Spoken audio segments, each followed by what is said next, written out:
e o monte inteiro tremeu. Deus mandou que Moisés subisse ao topo do monte e disse-lhe o seguinte: Eu sou o Senhor, seu Deus. Fui eu quem o tirei da terra do Egito, que o libertei da escravidão. E enquanto falava, o Senhor escrevia os 10 mandamentos numa tábua de pedra. Não adorem a nenhum outro Deus, só a mim. Não façam nenhum tipo de ídolo, nem adorem imagens. Não usem o nome do Senhor, o seu Deus, com falta de respeito. Lembrem-se que o 7º dia é um dia santo de descanso. Honrem seu pai e sua mãe. Não matem. Não adulterem. Não roubem. Não inventem mentiras sobre as outras pessoas. Não cobicem a casa, nem as propriedades, e nem a mulher de seu próximo. Com esses mandamentos, Deus deixou bem claro qual era o seu padrão de santidade. Ele também instruiu Moisés sobre o que deveria ser feito quando alguém desrespeitasse suas leis. Ele disse: Construa um altar de terra e dedique-o a mim. Use-o para oferecer os sacrifícios e abençoarei vocês. O sangue cobrirá seus pecados e eu perdoarei vocês. Depois de 40 anos no deserto, finalmente os israelitas, hoje também chamados de judeus, entraram em Canaã, a terra prometida. Infelizmente, os moradores de Canaã não aceitaram Jeová como Deus e lutaram contra os filhos de Israel. Deus, no entanto, protegeu os judeus enquanto tomavam posse da terra prometida a Abraão, Isaque e Jacó. Deus mandou que os sacerdotes se encarregassem dos sacrifícios de animais e que liderassem os cultos. Uma vez por ano, o sumo sacerdote escolhido colocava-se atrás de uma cortina sagrada que separava o povo da santa presença de Deus. Ali o sacerdote intercedia pela nação junto a Deus. Depois de muitos anos, os israelitas coroaram um rei chamado Davi. Foi Deus quem escolheu Davi e o chamou de um homem de acordo com o meu coração. O Senhor falava com o povo por meio de Davi e de outros homens dedicados conhecidos como profetas. Quando os israelitas pecavam, o Senhor falava contra eles por meio dos profetas, avisando que se não se arrependessem, Ele permitiria que outra nação governasse a terra deles. Apesar de todos os avisos, os israelitas desobedeceram a Deus e rebelaram-se, rejeitando suas leis e matando os profetas que testemunhavam contra eles. Finalmente, depois de 800 anos de rebeldia, os israelitas foram arrancados de sua própria terra e tornaram-se escravos na Assíria e na Babilônia. Deus, no entanto, continuou a falar por intermédio dos profetas durante o cativeiro dos judeus. Algumas mensagens eram de arrependimento e outras eram profecias sobre o Salvador que resgataria a humanidade pecadora. O profeta Miqueias previu até mesmo a cidade onde o Salvador nasceria e descreveu sua natureza eterna, dizendo: De Belém virá aquele que governará Israel. Ele vive desde a antiguidade e viverá para sempre. Deus também revelou que o Salvador seria um descendente do rei Davi. Por meio do profeta Malaquias, o Senhor descreveu um mensageiro especial que anunciaria a vinda do Salvador e prepararia o povo para recebê-lo. Zacarias profetizou: Ó filha de Jerusalém, eis que seu rei se aproxima, ele é justo e traz salvação, humilde e vem montado num jumentinho. O rei Davi explicou que o próprio Salvador saberia com antecedência que um de seus amigos íntimos, que comia junto com ele, iria traí-lo. Zacarias chegou a revelar que o preço da traição seria 30 moedas de prata. Por intermédio do profeta Isaías, Deus revelou que o Salvador seria chicoteado e que cuspiriam no rosto dele. Davi descreveu como ele seria morto. Disse que os pés e as mãos do Salvador seriam perfurados, mas que nenhum de seus ossos seria quebrado. E que ele exclamaria: meu Deus, por que me desamparaste? Davi escreveu que os espectadores dariam risada e escarneceriam do Salvador, dizendo: ele acreditava que Deus o libertaria. Escreveu também que os ossos do Salvador seriam deslocados e que lhe dariam vinagre quando tivesse sede. Que os perseguidores do Salvador iriam dividir entre si as vestes dele e apostariam para ver quem ficaria com a sua túnica. Isaías disse que as pessoas ficariam impressionadas quando vissem como o rosto do Salvador estava desfigurado por causa das torturas sofridas. As profecias bíblicas afirmam que um dia os habitantes de Jerusalém, descendentes de Davi, olhariam para o Salvador a quem transpassariam. Tudo isto foi registrado nas Escrituras centenas de anos antes do Salvador vir ao mundo. Após 70 anos de cativeiro, Deus permitiu que seu povo voltasse para Israel. Só um grupo pequeno decidiu regressar, mas tanto os judeus que voltaram como os que moravam em outros lugares continuaram a ser dirigidos por outras nações. 500 anos mais tarde, quando Roma governava Israel, 2 jovens judeus, Maria e José, ambos descendentes do rei Davi, planejaram se casar. Mas antes que isto acontecesse, Maria ficou grávida por meio do Espírito Santo de Deus. Um anjo do Senhor apareceu a José num sonho e disse-lhe: José, não tenha medo de aceitar Maria como sua esposa, pois o nenê que ela espera foi concebido pelo Espírito Santo. Esta criança é o Filho de Deus. Quando o menino nascer, você vai lhe dar o nome de Jesus, que significa Salvador, porque ele salvará seu povo de seus pecados. Tudo aconteceu exatamente como o profeta Isaías havia previsto. O Senhor lhes dará um sinal. Eis que uma virgem dará à luz a um filho, e o nome dele será Emanuel, que significa Deus conosco. José e Maria precisaram ir a Belém para se recensear e pagar os impostos. Enquanto estavam lá, Maria deu luz ao seu primeiro filho, que foi chamado de Jesus. Assim, como foi profetizado, Jesus nasceu em Belém e era filho de um descendente do rei Davi. À noite, naquelas redondezas, alguns pastores tomavam conta de seus rebanhos. Um anjo do Senhor apareceu e a glória do Senhor brilhou ao redor dos pastores, que ficaram com muito medo. Mas o anjo disse: Não tenham medo, pois tenho uma notícia maravilhosa para todas as pessoas. Hoje nasceu o Salvador, que é Cristo o Senhor.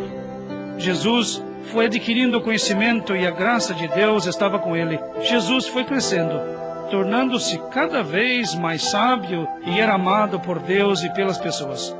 Quando Jesus estava com mais ou menos 30 anos, um homem chamado João Batista começou a pregar e a batizar no deserto, dizendo: Arrependam-se, preparem-se para o Senhor.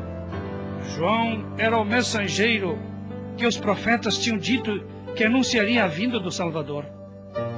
Jesus foi até o rio Jordão para ser batizado por João. Quando João viu Jesus, ele anunciou: Eis o Cordeiro de Deus, que tira o pecado do mundo. Após ter sido batizado, Jesus saiu imediatamente da água. Os céus se abriram e o Espírito de Deus desceu como uma pomba e brilhou sobre ele. Uma voz vinda do céu declarou: Este é o meu Filho amado. Estou muito feliz com ele.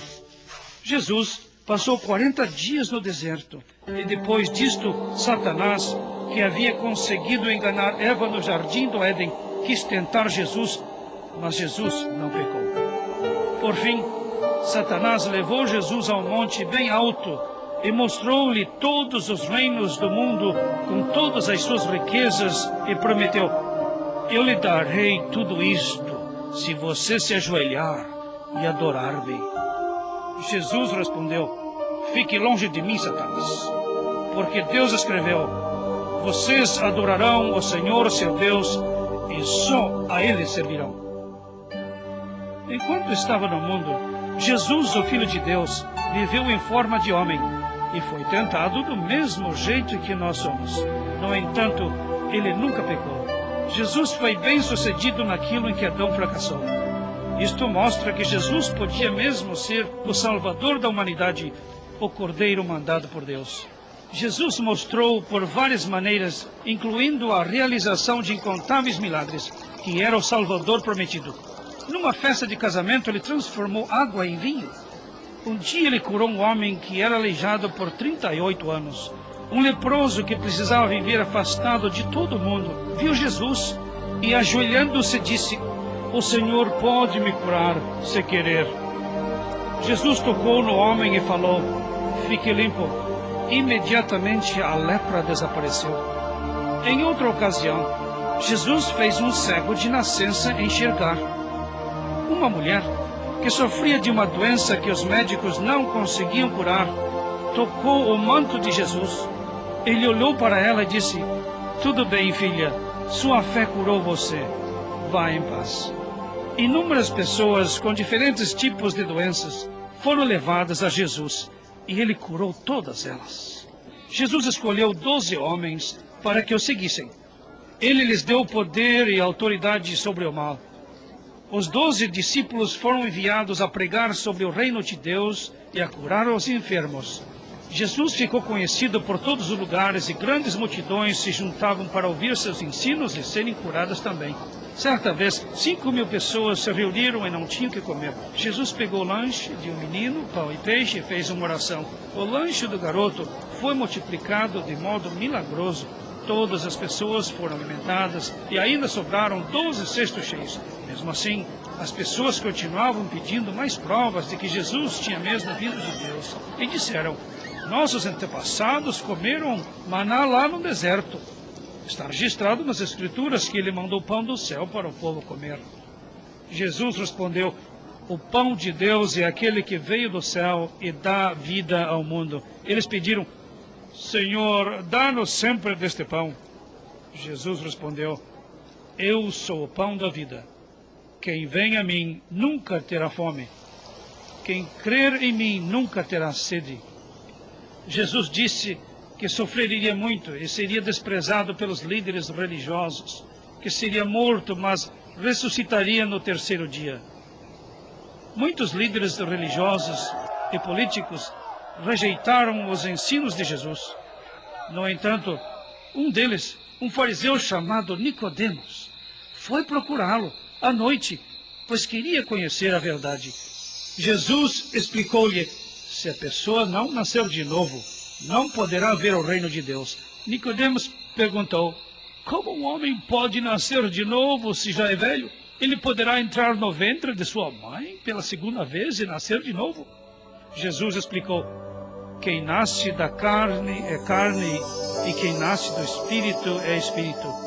Não fique admirado de eu ter dito que você precisa nascer de novo.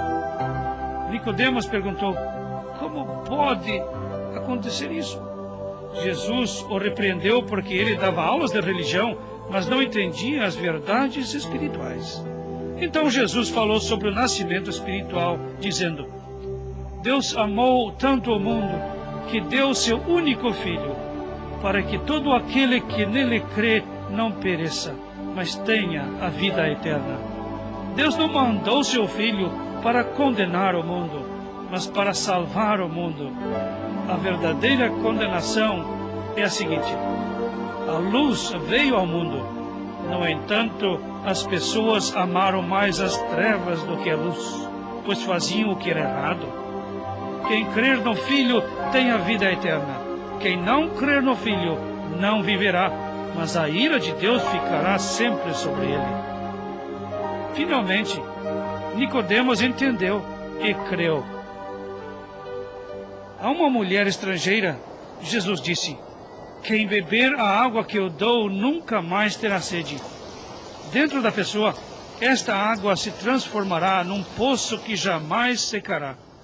A mulher disse: eu sei que o Messias virá e será chamado de Cristo. Quando vier, ele vai nos explicar tudo. Jesus declarou: eu sou o Messias. Mais tarde, Jesus falou com outras pessoas: se algum quiser me seguir, vai ter que negar a si mesmo. Qual a vantagem se uma pessoa conseguir muitas riquezas neste mundo, mas perder sua alma? Cuidado, não sejam gananciosos. A vida não é feita de bens materiais em grande quantidade. Onde estiver seus pertences, ali também o coração de vocês estará. Os sacerdotes principais e alguns líderes religiosos se reuniram para conversar. Temos que fazer alguma coisa. Este homem está fazendo muitos milagres. Se deixarmos que continue, todo mundo vai acreditar nele. E os romanos vão tirar de nós o poder de controlar as pessoas. Enquanto isso, Jesus ensinava com grande autoridade. Ele foi no templo, expulsou as pessoas que negociavam lá e disse-lhes: as Escrituras afirmam o seguinte: minha casa será uma casa de oração, mas vocês a transformaram num covil de ladrões. E ensinou dizendo: a vontade daquele que me enviou é que todos os que creem no Filho tenham a vida eterna, e eu ressuscitarei os que creem. Mas alguns de vocês